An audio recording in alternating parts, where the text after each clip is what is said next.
ำตาน้อยมนมองจำปาสะอื้นแต่บัดนี้เจ้าฟื้นมีชีวิตใหม่ดวงจำปาแย้มบานมีชีวิตใหม่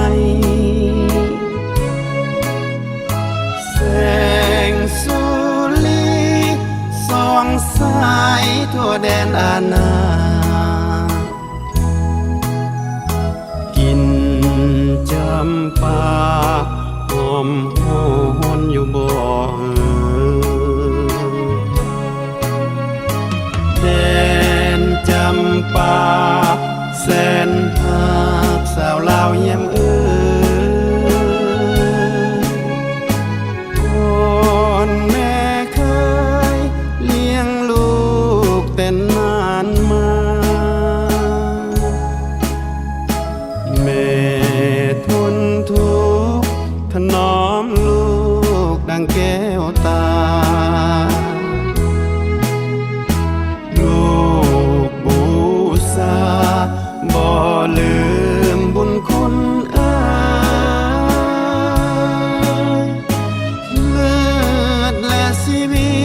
ตขออุทิศรักษาแม่ไว้บ่ให้ภัยศัตรูใด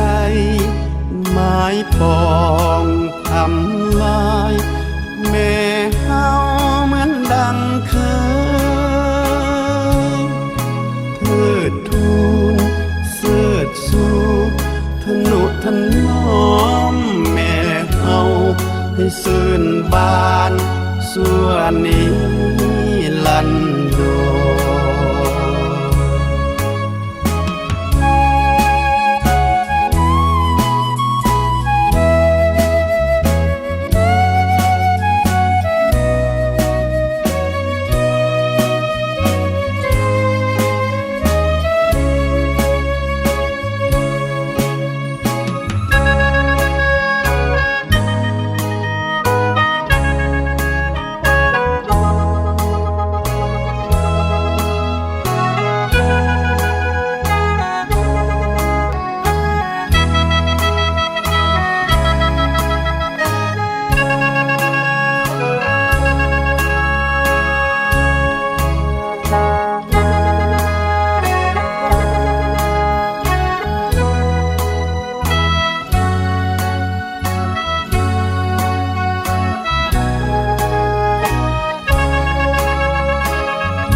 จำปา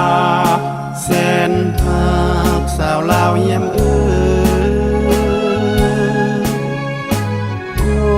อนแม่เคยเลี้ยงลู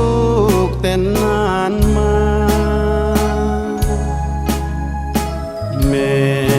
ทนทุกข์ถนอมลูกดังแก้วตา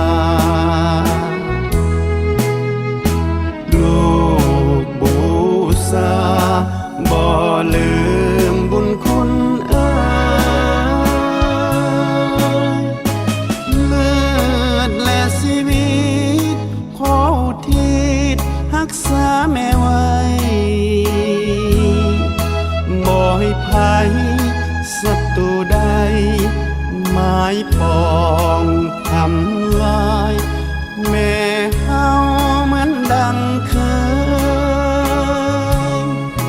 เทิดทูนเสิดสู่ทนุถนอมแม่เฮา